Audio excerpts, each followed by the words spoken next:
শীতের সকালে খালি পায়ে হেঁটে চলা, এ কি আনন্দে একা একা কথা বলা। খোদা কি গুলামি को आगे सरे ताजदारा खत्म हो रहा है। रसूल खुदा की गुलामी में क्या है, जरा तुम गुलामी में आकर तो देखो। गुलामी में है बादशाही से बेहतर उधर किस्मत जगा कर तो देखो। सल्लल्लाहु अलैहि मुहम्मद सल्लल्लाहु अलैहि सल्लल्लाहु अलैहि मुहम्मद सल्लल्लाहु अलैहि हबीब खुदा की गुलामी को आगे सरे ताजदारा खत्म हो रहा है। আমার তেলাওয়াতটি আয়াতের মধ্যে আল্লাহ পাক রব্বুল আলামিন এই জগতের বান্দাদেরকে লক্ষ্য করে বলতেছে যে ও বান্দারা, তোমরা যদি একটা কাজ করতে পারো, একটা কাজ মাত্র, কয়টা কাজ?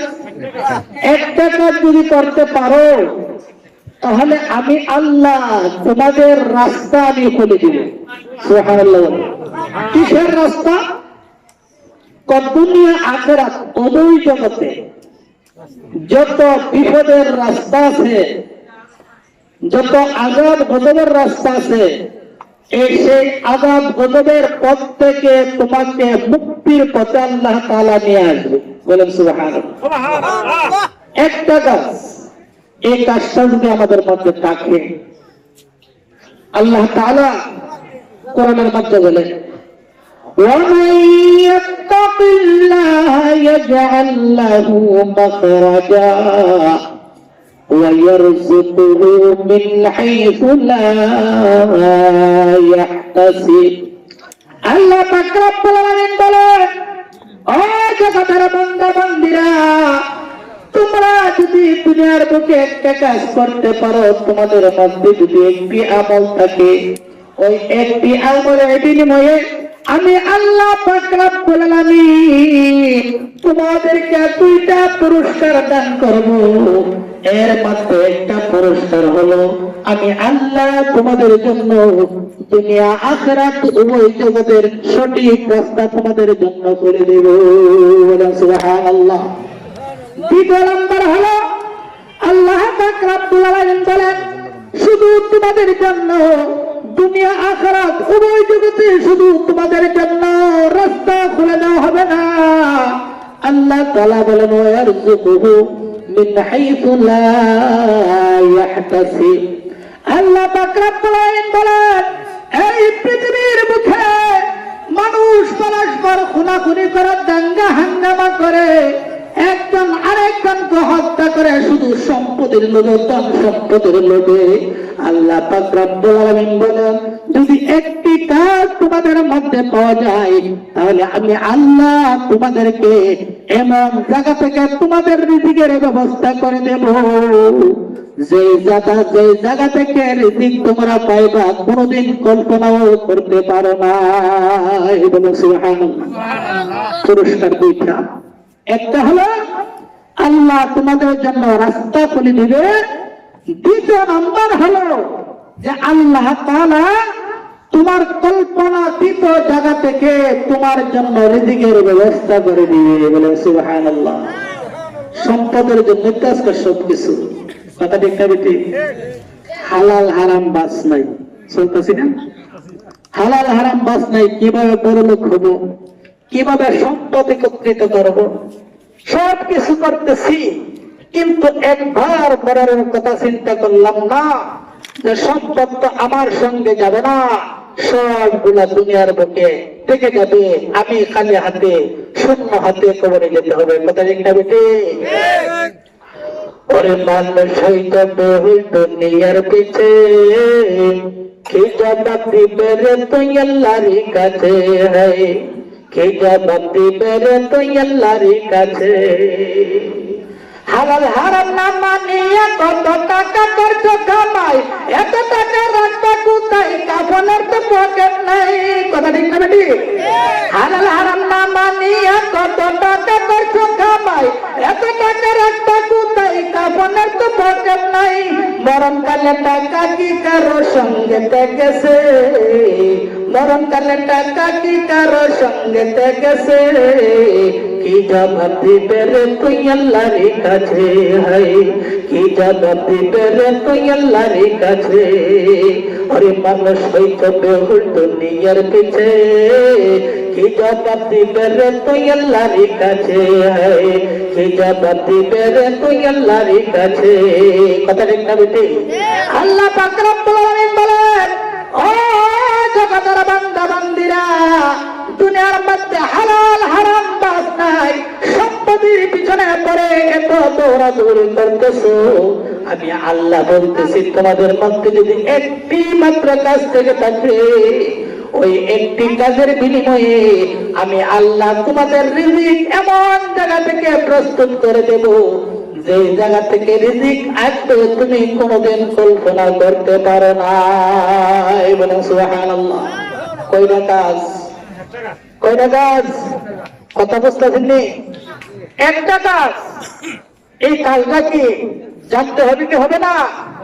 জানবেন। এই আয়াতটা কোন পরিপ্রেক্ষিতে নাযিল হয়েছে, আয়াতের শানে নজুলটা কি? এই আয়াতের সুন্দর একটা শানে নজুল আছে। আল্লাহ নবী বিশ্বনবী মক্কার জমিনে থেকে একদিন দোয়া করছে, আল্লাহ তুমি উমর রে মুসলমান বানায় দাও। সুবহানাল্লাহ। বিশ্বনবীর দোয়া কবুল হবে কি হবে না? উমর মুসলমান হয়েছে, মদিনার জমিনে হিজরত করে গেছে, মদিনার জমিনে যায় আরেকটা লোকের জন্য দোয়া করছে, আল্লাহ তুমি আউফ ইবনে মালিককে তুমি মুসলমান বানিয়ে দাও। বলে সুবহানাল্লাহ। আউফ ইবনে মালিক, তাকে তুমি মুসলমান বানাই দাও। হঠাৎ আউফ ইবনে মালিক একদিন বিশ্বনবীর দরবারে যায় কালিমা পড়ে মুসলমান হয়ে গেলেন। বলেন সুবহানাল্লাহ। ভাইরা, হযরত আউফ ইবনে মালিক রাদিয়াল্লাহু তাআলা আনহু কাফের ধর্ম ছেড়ে দিয়ে, মূর্তি পূজা ছেড়ে দিয়ে বিশ্বনবীর দরবারে যায় কালিমা পড়ে মুসলমান হয়ে গেলেন। এবার আল্লাহর নবী বলে, ওয়াও তুমি মুসলমান হয়েছো, এখন তোমার এক নম্বরের কাজ হলো, এখন তুমি যাইয়া কালিমার দাওয়াত তোমার বিবির কাছে দিবে। কার কাছে? বিবির কাছে দাওয়াত দিবে। সর্বপ্রথম ঘরের দাওয়াতের কথা বলেছে, আর আমরা বাহিরে দাওয়াত দেই। ছেলে নামাজ পড়ে না কোনদিন বলি না, বিবি নামাজ পড়ে না কোনদিন বলি না, মেয়ে নামাজ পড়ে না কোনদিন বলি না। আর বাহিরের মানুষদেরকে নসিহত করি, ভাই নামাজ পড়ো, নামাজ পড়ো। আল্লাহ নবী বিশ্বনবী আউফ ইবনে মালিক রাদিয়াল্লাহু তাআলা আনহুকে বলেন, ও আউফ তোমার এক নম্বরের কাজ হলো, তুমি সর্বপ্রথম তোমার বিবির কাছে যাইয়া কালিমার দাওয়াত দিবে। বলেন সুবহানাল্লাহ। আরো জোরে বলি সুবহানাল্লাহ। হযরত আউফ ইবনে মালিক রাদিয়াল্লাহু তাআলা আনহু এবার বিবির কাছে যাইয়া কালিমার দাওয়াত দিলেন। বিবির কাছে কালিমার দাওয়াত দেওয়ার পর ওই বিবি স্বামীর কথায় রাজি হইয়া কালিমা পড়ে মুসলমান হয়ে গেলেন। এবার আল্লাহর নবীর কাছে আসলেন।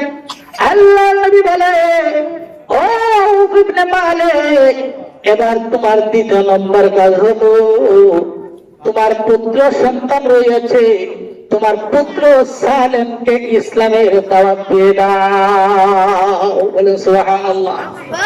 এবার আল্লাহ নবীর সাহাবী নিজের সন্তান আউফ ইবনে মালিক রাদিয়াল্লাহু তাআলা আনহু পুত্র সালিমকে কালিমার দাওয়াত দিলেন। কালিমার দাওয়াত দেওয়ার পর পুত্র সালিম কালিমার দাওয়াত গ্রহণ করলেন, মুসলমান হয়ে গেলেন। মুসলমান হয়ে যাওয়ার কিছুদিন পর হযরত আউফ রাদিয়াল্লাহু তাআলা আনহু নিজের পুত্র সন্তানকে সকালে বাজারের মধ্যে প্রেরণ করেছে, কিন্তু বাজার থেকে সালিম আর বাড়িতে ফিরে আসে না। ওই সালিম যখন বাড়িতে ফিরে আসে নাই, তখন মাথা এবং পিতা, মা বাবা সন্তানের জন্য হয়রান পেরেশান হয়ে গেল। আমার আদরের সন্তান বাড়িতে আসতেছে না, ব্যাপার কি? তখন তারা আল্লাহর নবীর দরবারে যাইয়া বলল, ইয়া রাসূলুল্লাহ, ইয়া হাবিবাল্লাহ, আমার বিবি মুসলমান হয়েছে আর আমার সন্তান মুসলমান হয়েছে, কিন্তু দেখা গেল আজকে সকাল বেলায় আমার আদরের সন্তানকে বাজার সদাই করার জন্য বাজারে প্রেরণ করেছিলাম, কিন্তু আমার সন্তান বাড়িতে ফিরে আসে নাই। আমার মনে হয় ওই মদিনার ইহুদিরা আমার সন্তানকে গুম করে ফেলেছে। কি করছে? গুম বুঝুননি? বাংলাদেশে খুব ভালো জানা আছে, রাজনৈতিক নেতারা কিছুদিন পর পর গুম হয়ে যায়, পাত্তা নাই, লাশ পর্যন্ত নাউজুবিল্লাহ বলেন। এই সে গুম, মনে হয় মদিনার ইহুদিরা আমার সন্তানকে গুম করে ফেলেছে। সন্তানের চিন্তায় আমার বিবি খানা পিনা ছেড়ে দিয়েছে, আমার বিবির গুম হারাম হয়ে গেছে। এবার আল্লাহ নবী বিশ্ব নবী বলে, ওয়াও, তুমি একটা কাজ করো, সর্বপ্রথম তুমি ধৈর্য ধারণ করো, ধৈর্য ধারণ করে বাড়ির মধ্যে চলে যাও, তোমার বিবির কাছে যাইয়া বলবে, ও বিবি, আল্লাহর নবী বলেছে ধৈর্য ধারণ করে বেশি বেশি করে লা হাওলা ওয়ালা কুওয়াতা ইল্লা বিল্লাহিল আলিয়্যিল আযীম, ওয়ালা হাওলা বেশি বেশি করে পাঠ করতে থাকো। আল্লাহ পাক রব্বুল আলামিন উজরে তোমাদের সন্তানকে তোমাদের কোলের মধ্যে পৌঁছাইয়া দিবে। বলেন সুবহানাল্লাহ। এই জন্য বিপদ মুক্তির দোয়া, মানুষ যখন বিপদের মধ্যে পড়ে যায়, মানুষ যখন সমস্যার মধ্যে পড়ে যায়, মুজাদ্দিদ আল-মিসানি রাহমাতুল্লাহ আলাইহি বলেছেন, আল্লাহর বান্দারা যখন বেশি বেশি করে লা হাওলা ওয়ালা কুওয়াতা ইল্লা বিল্লাহিল আলিয়্যিল আযীম, ওই দোয়া যখন বেশি বেশি করে পাঠ করবে, তখন আল্লাহ তাআলা ওই বান্দার যত বড় বিপদ হোক না কেন সমস্ত বিপদ আল্লাহ দূর করে দেবে। বলেন সুবহানাল্লাহ। ওয়ালা হাওলা ওয়ালা কুওয়াতা ইল্লা বিল্লাহ, যে ব্যক্তি পাঠ করবে, মুফাসসিরিনে কিরাম লেখেন, মানুষের জীবনে ৯৯টা রোগ, ওই ৯৯টা রোগ থেকে আল্লাহ তাআলা হেফাজত করে রাখবে। কয়টা রোগ? কয়টা? ৯৯টা রোগ। লা হাওলা ওয়ালা কুওয়াতা ইল্লা বিল্লাহিল আলিয়্যিল আযীম যে বেশি বেশি করে পাঠ করবে, আল্লাহ তাআলা ৯৯টা রোগ থেকে তাকে মুক্ত করে দেবে। এর মধ্যে সর্বনিম্ন ছোট রোগটা হলো মানুষকে আল্লাহ দুশ্চিন্তা থেকে চিন্তা মুক্ত রাখবে। বলেন সুবহানাল্লাহ। দুশ্চিন্তা, দুশ্চিন্তা, দুশ্চিন্তা দূর করার কোন ওষুধ বিশ্বের জমিনে নাই। আছে? মন বেজার করে ব্যথা, কিরে টেনশন টেনশন টেনশন, টেনশনে কি করে? স্ট্রোক করে। কি করতেছে? স্ট্রোক। বলে লা হাওলা ওয়ালা কুওয়াতা ইল্লা বিল্লাহিল আলিয়্যিল আযীম বেশি বেশি করে পাঠ করলে আল্লাহ তাআলা টেনশন মুক্ত করে দেবে। বলেন সুবহানাল্লাহ। হযরত আউফ ইবনে মালিক রাদিয়াল্লাহু তাআলা আনহুকে আল্লাহর নবী বললেন, ও আউফ, তুমি যাইয়া তোমার বিবিকে নিয়ে বেশি বেশি করে লা হাওলা পড়তে থাকো, আল্লাহ পাক রব্বুল আলামিন তোমার সন্তানকে তোমার কোলের মধ্যে বেরাইয়া দিয়া তোমাদের টেনশন মুক্ত করে দেবে। কি করবে? টেনশন মুক্ত করে দেবে। বুঝতেছেন নি কথা? আমলটা করা যাবে নি। লা হাওলা ওয়ালা কুওয়াতা ইল্লা বিল্লাহ। মুজাদ্দিদ আল-ফিসানি বলেন বেশি বেশি করে পড়বো। এটার ব্যাখ্যা কি? কমপক্ষে 100 বার কবার 100 বার লা হাওলা ওয়ালা কুওয়াতা ইল্লা বিল্লাহ, আগে 100 বার দরুদ, পরে 100 বার দরুদ, এর মোট 300। দৈনিক 300 বার যে ব্যক্তি দরুদ সহকারে 300 বার যে ব্যক্তি পাঠ করবে, আল্লাহ তাআলা তার 99টা রোগের মধ্যে সর্বনিম্ন রোগ টেনশন মুক্ত করে দিবে। বলেন সুবহানাল্লাহ। হযরত আউফ ইবনে মালিক রাদিয়াল্লাহু তাআলা আনহু এবার বাড়িতে চলে গেলেন। বাড়িতে যাইয়া বিবিকে লক্ষ্য করে বলে, ও বিবি, আল্লাহর নবী বিশ্ব নবীর দরবারে যখন পুত্রের ঘুমের কথা বলেছি, তখন আল্লাহর নবী একটা আমল দিয়েছে।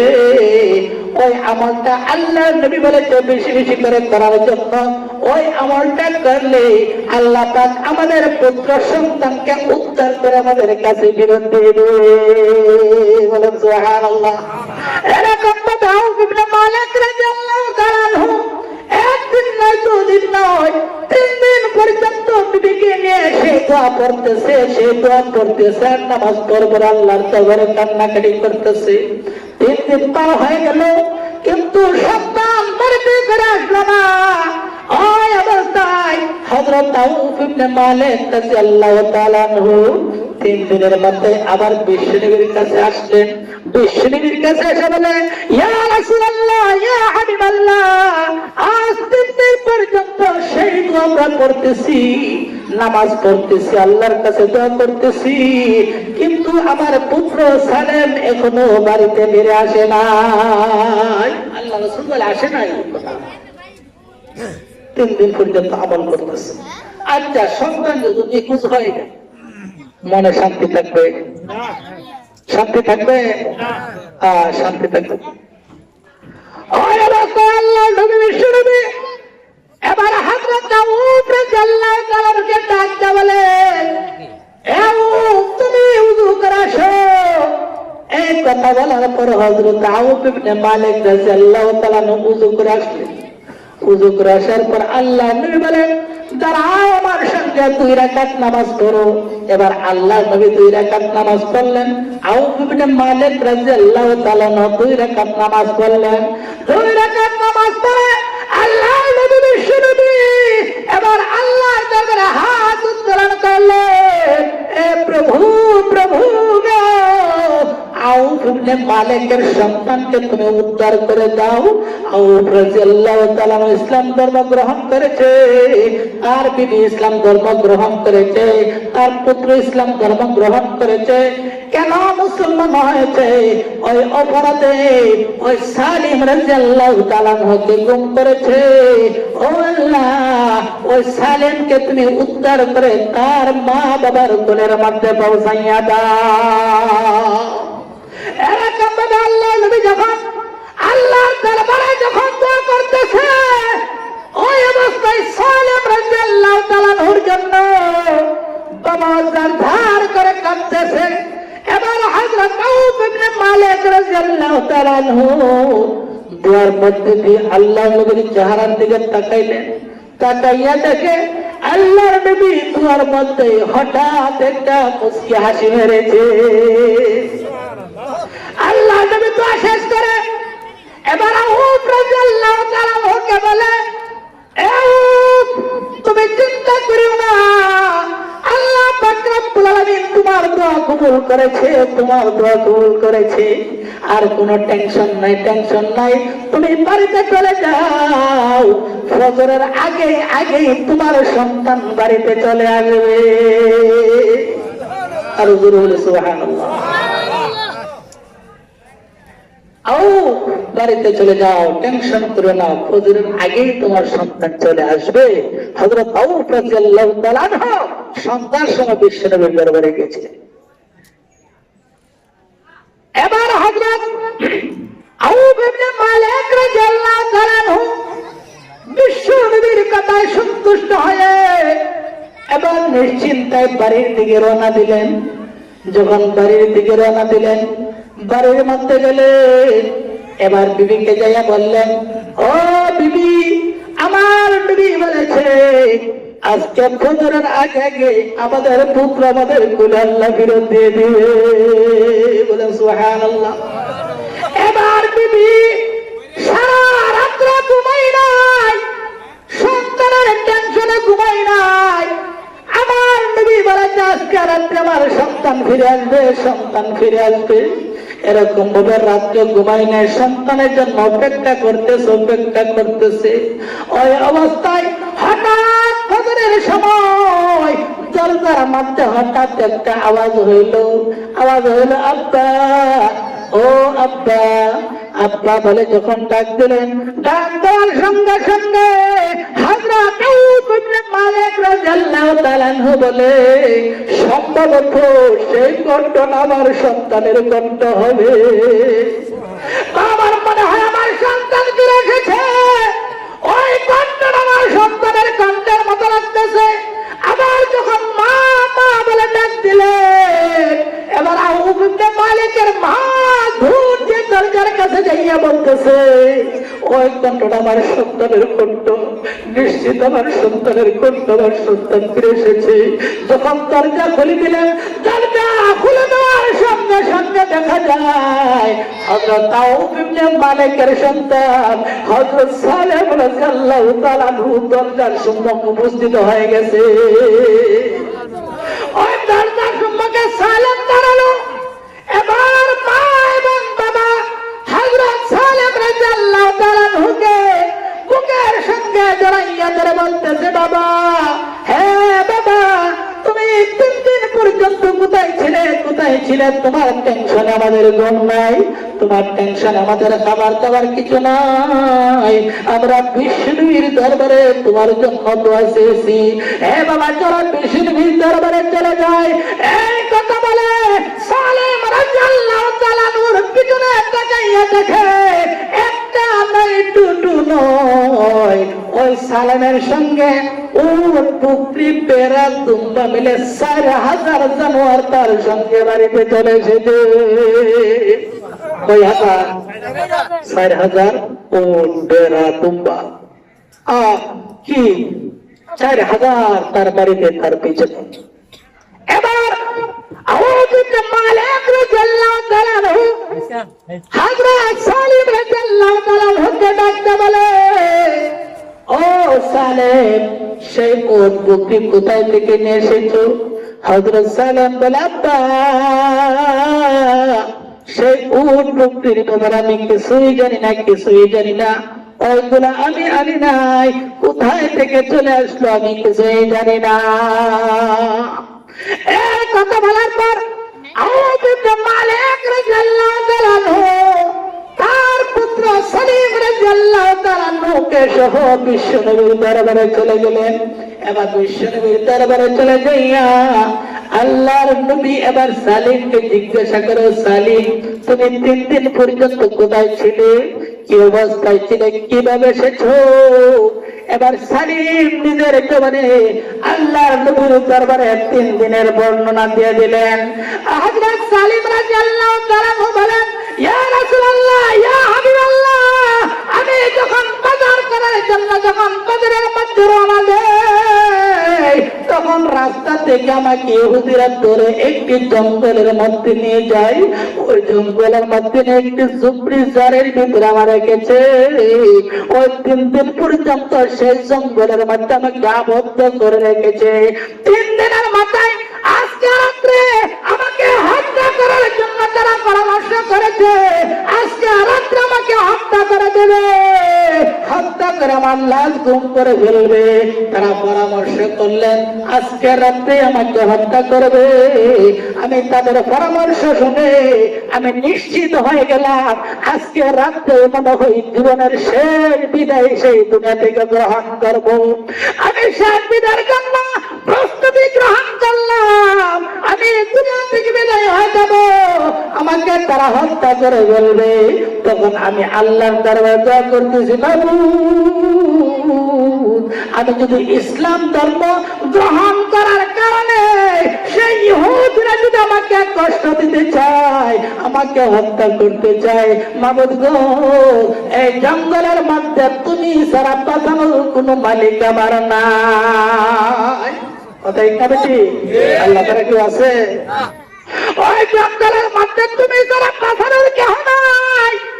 তুমি ইচ্ছা করলে তাদের হাত থেকে আমাকে রক্ষা করতে পারো।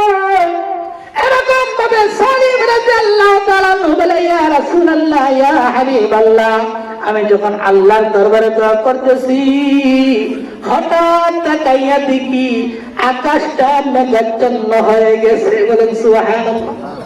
আকাশটা মেঘাচ্ছন্ন হয়ে গেছে, আকাশ অন্ধকার হয়ে গেছে।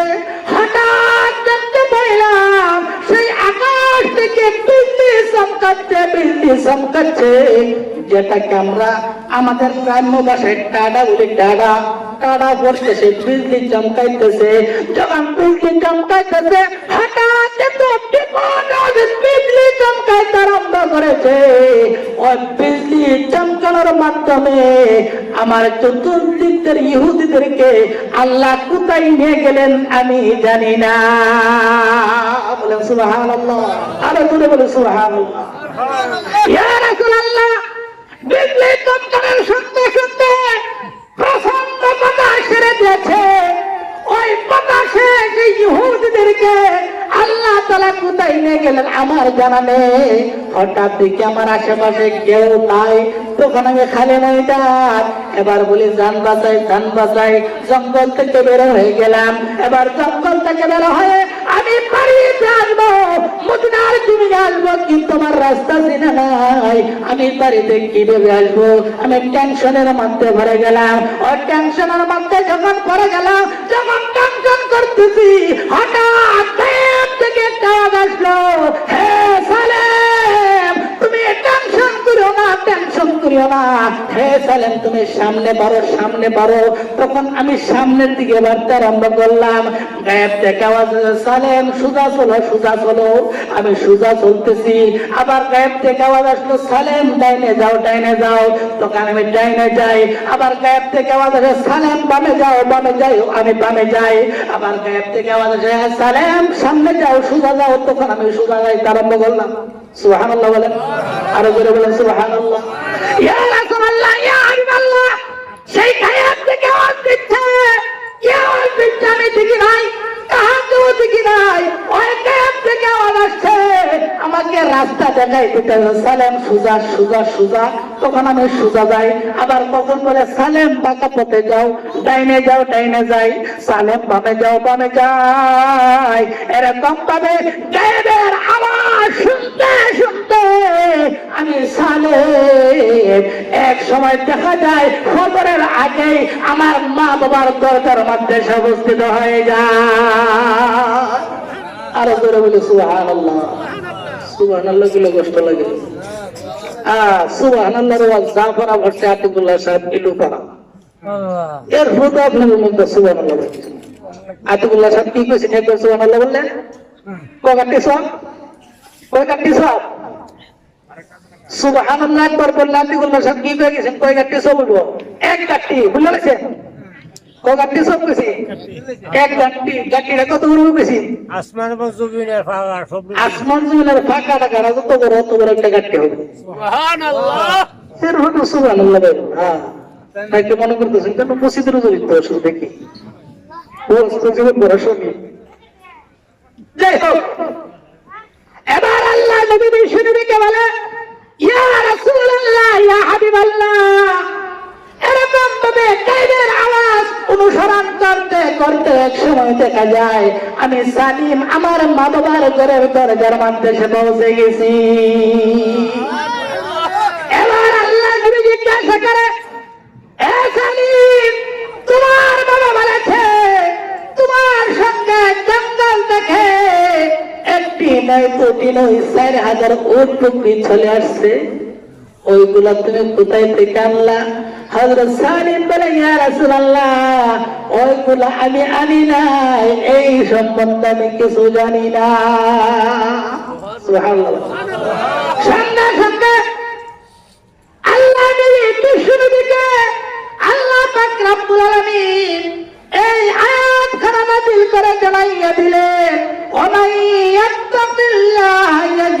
লাহু মাখরাজা। আল্লাহর নবীর উপর আয়াত নাযিল করে দিলেন, ও আমার হাবিব, আমার যে সমস্ত বান্দারা দুনিয়ার বুকে একটা মাত্র কাজ করবে, আর একটা কাজ হলো যারা আমি আল্লাহকে ভয় করবে। কি করবে? কি করবে? যারা আমি আল্লাহকে ভয় করবে, যারা আমি আল্লাহকে ভয় করবে, বিপদের সময় ধৈর্য ধারণ করবে, গুনার কাজ থেকে বেঁচে থাকবে, যারা এই কাজগুলা করে আমি আল্লাহ তাদের জন্য রাস্তা বের করে দে। দুনিয়ার বিপদের রাস্তা থেকে ভালো রাস্তার মাধ্যমে পরিচালনা করার জন্য রাস্তা বের করে দেয়। ওই বিপদ থেকে আল্লাহ মুক্ত করে দেয় থাকি। শুধু দুনিয়ার বিপদ থেকে আল্লাহ মুক্ত দেয় নাই, ওই মৃত্যুর সময় বিপদ থেকে আল্লাহ থেকে মুক্ত করে দেব। ওই কবরের মধ্যে বিপদ থেকে মুক্ত করে দেব, হাসরের মধ্যে বিপদ থেকে মুক্ত করে দেব, ওই ফুল চালাতে বিপদ থেকে মুক্ত করে দেব। আমি আল্লাহ দুনিয়ার আপদ বিপদ থেকে বাঁচাইয়া, পরকালের আপদ বিপদ থেকে বাঁচাইয়া আমি আমার বান্দাকে সুজা জান্নাতে প্রবেশ করাইয়া দিব। সুবহানাল্লাহ। কাজটা কিটা? আল্লাহকে ভয় করা। কি কাজ? আল্লাহকে ভয় করা একটা মাত্র কাজ।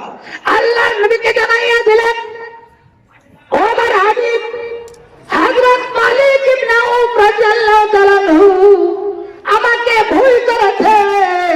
তার স্ত্রী এবং সে নিজের ধৈর্য ধারণ করেছে, অন্যায় থেকে বেঁচে রয়েছে। এই জন্য আমি আল্লাহ তার সন্তানকে তার কোলে ফিরাইয়া তাকে আমি আল্লাহ টেনশন মুক্ত করে দিলাম। কি মুক্ত করে দিলেন? ক্ষমতা কার? ক্ষমতা কার? আল্লাহ। এবার তার সঙ্গে যেন উট বকরি চলে আসলো, দুম্বা চলে আসলো। ও গুলাকি, আল্লাহ পাক রব্বুল আলামিন বলেন, ওরে বান্দারা, যারা আমি আল্লাহকে দুনিয়াতে ভয় করবে, ধৈর্য ধারণ করবে, গুনাহ থেকে বেঁচে থাকবে, ইয়াজআল লাহু মাখরাজা, আমি আল্লাহ তোমাদের রাস্তা বের করে দেব। শুধু তাই নাই রে মুসলমান, আল্লাহ তাআলা বলেন, ওয়ায়ারযুকু মিন হাইথু লা ইয়াহতাসিব। আল্লাহ পাক রব্বুল আলামিন বলেন, শুধু রাস্তা বের করে দেব না, ওয়ায়ারযুকু, আমি আল্লাহ তোমাদের রিজিকের ব্যবস্থা করে দেব, তোমাদের সম্পদ দান করব, তোমাদের রিজিকের ব্যবস্থা করে দেব। কোন জায়গা থেকে ব্যবস্থা করব? মিন হাইথু লা ইয়াহতাসিব। বান্দা যেই জায়গা থেকে তার রিজিক আসবে, বান্দা কখনো কল্পনা করে নাই ওই জায়গা থেকে আমার রিজিক আসবে।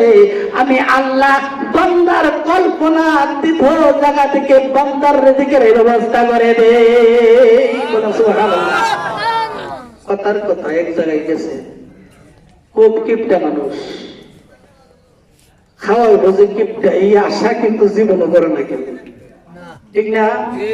হঠাৎ খাওয়াই লাগছে, মনে করেন লুফানা রাস্তা দেওয়া যাইতেছেন, হঠাৎ লুফানা একজনের সামনে বেড়েছেন, আরে ভাই তাড়াতাড়ি খাওয়াইছে। এবার কি শুধু কল্পনা করছি না আজকে লুফানা খাবো, কল্পনা করছি না আমি আজকে লুফানা খাইব, কল্পনা ছাড়া। আল্লাহ বলেন, কল্পনা করতে না, এমন জায়গা থেকে তোমার রিজিকের ব্যবস্থা কে করবে? আল্লাহ। কে করবে? আল্লাহ।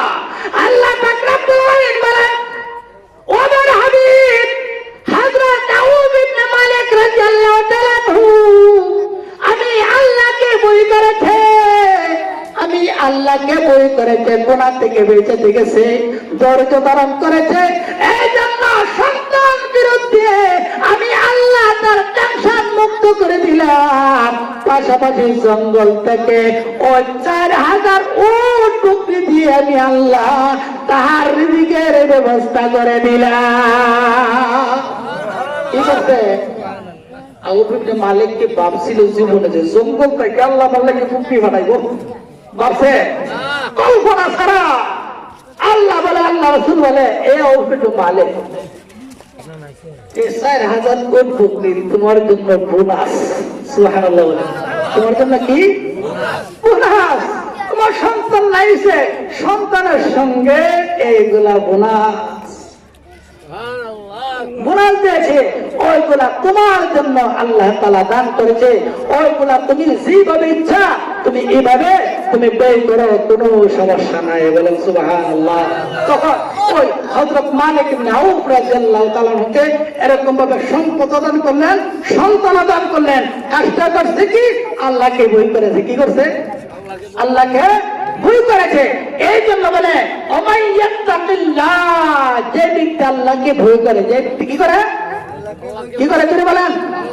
যে ব্যক্তি আল্লাহকে ভয় করে ওই ব্যক্তির জন্য আল্লাহ রাস্তা বের করে দেন, মুক্তির রাস্তা। মুক্তির রাস্তা কিসের রাস্তা? মুক্তির রাস্তা। এক। দ্বিতীয় নম্বর পুরস্কার ওয়ারযুকুহু মিন হাইসু লা ইয়াহতাসিব, এবং তার রিজিকের ব্যবস্থা এমন জায়গা থেকে করেন যে জায়গার কল্পনা সে করে নাই। বলেন সুবহানাল্লাহ। এরকম ভাবে আল্লাহর ভয়, আল্লাহর ভয় কাকে বলে? আজকে বাংলার জমিনে সন্ত্রাস দমন করার জন্য, চুরি ডাকাতি বন্ধ করার জন্য, খুন খারাপি বন্ধ করার জন্য পুলিশ বাহিনী আছে, রেপ বাহিনী আছে, সেনাবাহিনী আছে। সর্বশেষ একটা বাহিনী তৈরি করছে, রেপ বাহিনী। কি বাহিনী? উদ্দেশ্য কি? সন্ত্রাস দমন করতো। কি করতো? সন্ত্রাস দমন হয়েছে। রেপ, পুলিশ, সেনাবাহিনী, কোন বাহিনী দিয়ে সন্ত্রাস দমন হবে না যদি একটা কাজ থাকে। কোন বাহিনীর প্রয়োজন নেই। কথা ঠিক না বেটি? কোন বাহিনী লাগবে না যদি আল্লাহর ভয় অন্তরের মধ্যে থাকে। রেপ বাহিনীর প্রয়োজন নেই, সেনাবাহিনীর প্রয়োজন নেই, পুলিশ বাহিনীর প্রয়োজন নেই, শুধু আল্লাহর ভয় অন্তরে ভিত করে হলো। কথা ঠিক না বেটি? আল্লাহর ভয় আসল। যেরকম প্রায় সময় বলে থাকি, আল্লাহর ভয় আসল কিভাবে? আমরা দুনিয়ার মানুষের সামনে একটা চুরি করতে পারি না, অন্যায় করতে পারি না, কি সমাজে লজ্জা পেতে হবে এবং আমি কি সমাজের কাছে ঘৃণিত হয়ে যাব, আর বড় অপরাধ হলে সমাজ আমাকে শাস্তি দিবে।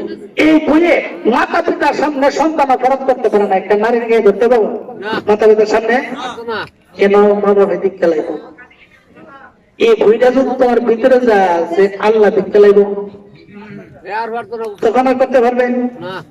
পৃথিবীর সমস্ত মানুষ দুনিয়ার মধ্যে চলে গেছে, ইনুকের ঘরের ভিতরে শিন দিয়ে ঢুকে যাব, চুরি করব, কেউ করতে পারবে না। যদি তোমার অন্তরের মধ্যে এই কথাটা চলে যায়, দুনিয়ার সমস্ত মানুষ ঘুমাইতে পারে, সমস্ত মানুষের চোখের মাধ্যমে পাখি দিতে পারি, কিন্তু আমার মাওলার চোখে পাখি দেওয়া সম্ভব না। কে দেখবে? কে দেখবে? আল্লাহ দেখে ফেলবে। এই ভয় যদি অন্তরে দেখে, দরজা খোলা রাখলেও চুরি হবে না। এই ভয় যদি অন্তরে থাকে, আমার যুবতী বোন রাস্তার মধ্যে তুললেও দর্শিত হবে না। আর যদি আল্লাহর ভয় না থাকে, রেপ বাহিনী, সীতা বাহিনী, টাইগার বাহিনী, পুলিশ বাহিনী, কোন বাহিনী দুর্নীতি বন্ধ করা যাবে না, চুরি বন্ধ করা যাবে না, দর্শন বন্ধ করা যাবে না। কথা ঠিক না বেটি? হযরত ইউসুফ আলাইহিস সালামকে জুলাইখা 7 গেটের ভিতরে নিয়ে গিয়েছিল। কয়টা গেট? 7টা। কয়টা গেট? 7 গেট। 7 গেটের ভিতরে নিয়ে হযরত ইউসুফ আলাইহিস সালাম সেই খাস কামরার ভিতরে যাইয়া দেখে ঘরের ওয়ালের মধ্যে উলঙ্গ বেহাপরা নারীদের ছবি রাখছে। ওই ছবিগুলা একার কারণ হলো হযরত ইউসুফ ওই উলঙ্গ নারীদের চেহারা দেখলে তার মনের মধ্যে কাহেসাত সৃষ্টি হবে। বলে নাউযুবিল্লাহ। তার কাহেসাত সৃষ্টি হবে। আমি জুলাইখার কথা মেনে চলবে। ওই জুলাইখা ইউসুফ আলাইহিস সালামকে সেই 7 গেট পার করে খাস কামরার ভিতরে নিয়ে প্রস্তাব দিলেন, ইউসুফ তোমার কাছে আমার প্রস্তাব হলো, তুমি হয়তো আমাকে বিবাহ করো, আর না হয় আমার মনের কাহেসাত পূর্ণ করো। বলেন নাউযুবিল্লাহ। হযরত ইউসুফ আলাইহিস সালাম চিন্তা করলেন, সে তো আমার মনিবের স্ত্রী। যার স্ত্রী? মনিবের স্ত্রী। মনিবের সঙ্গে বেঈমানি হবে, আর আমি তো জিনা করতে পারি না। জিনা তো অন্যায়, মহা অন্যায়, মহাপাপ। কথা ঠিক না বেটি? হযরত ইউসুফ আলাইহিস সালাম চিন্তা করে রইলেন, দেখা যায় জুলাইখা একটি কাপড় দিয়ে কি যেন ডাকতেছে ঘুরে দিতেছে। হযরত ইউসুফ আলাইহিস সালাম জিজ্ঞাসা করে, ও জুলাইখা চাদর দিয়ে কি ডাকতেছো? জুলাইখা বলে, ও ইউসুফ, এখন তোমার সঙ্গে আমি জিনায় লিপ্ত হব, আমরা কাজের মধ্যে লিপ্ত হয়ে যাব। ওই রুমের মধ্যে আমার খোদা আছে, আমার খোদাকে চাদর দিয়া ডেকে দিতেছি। বলেন নাউজুবিল্লাহ। কি দিয়া? খোদা মানে কি?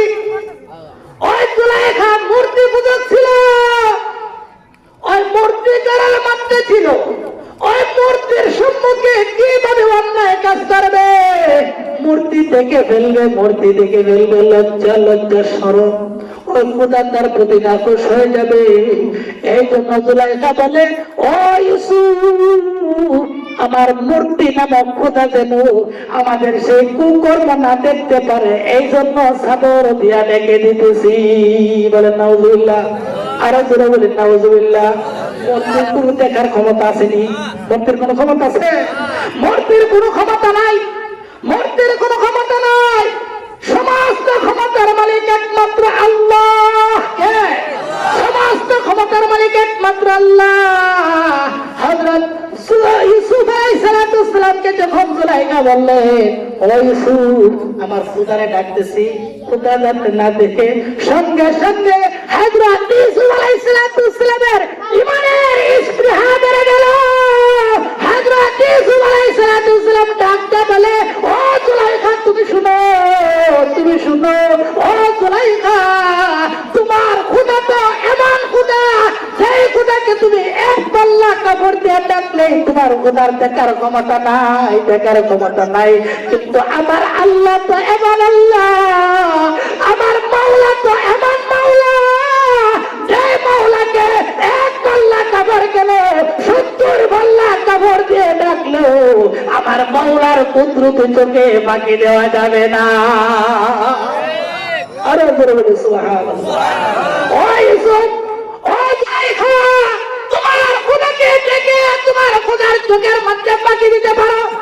আমার মাওলা তো আমার মাওলা, যে মাওলার কুদরতি চোখে বাকি দেওয়ার ক্ষমতা আমার নাই। এক পাল্লা কাপড় কেন 70 পাল্লা কাপড় দিয়ে আমার মাওলার চোখের মধ্যে বাকি দিতে পারবো না। এই জন্য আমার দ্বারা সম্ভব না, সেই কথা বলে হযরত ইউসুফ আলাইহিস সালাম আল্লাহ পাক রব্বুল আলামিনকে ডাকতে বলেন, প্রভু গো, আমি তো বন্দি অবস্থায় আছি, জুলাইখার কাছে বন্দি, তুমি যদি না বাঁচাও, আর তার হাত থেকে বাঁচার ক্ষমতা আমার নাই, তার হাতে আটক হয়ে গেলাম, হে প্রভু, তুমি আমাকে জিনা থেকে রক্ষা করো। এই কথা বলে হযরত ইউসুফ চিন্তা করলেন, আমার চেষ্টা তো আমার করার দরকার। কথা ঠিক করবে? আমার চেষ্টা কি? আমি যে জায়গাটা আছি সেই জায়গা থেকে দূর দিয়ে দরজা পর্যন্ত কমপক্ষে যাওয়ার দরকার। আমি আল্লাহকে বলতে পারবো, আল্লাহ গো, দরজা পর্যন্ত আমি দূর দিছিলাম। কথা ঠিক না বেটি? হযরত ইউসুফ আলাইহিস সালাম এবার নিজের জায়গা থেকে সব বুঝে একটা দরজার দিকে দূর মারলেন। দরজার দিকে দূর মেরে বলে, প্রভু, আমার চেষ্টা আমি করলাম, ওই দরজার দিকে দৌড় দিলাম, এখন দরজা খুলো আর না খুলো এটা হলো তোমার কাজ। বলেন সুবহানাল্লাহ। এটা তোমার কাজ।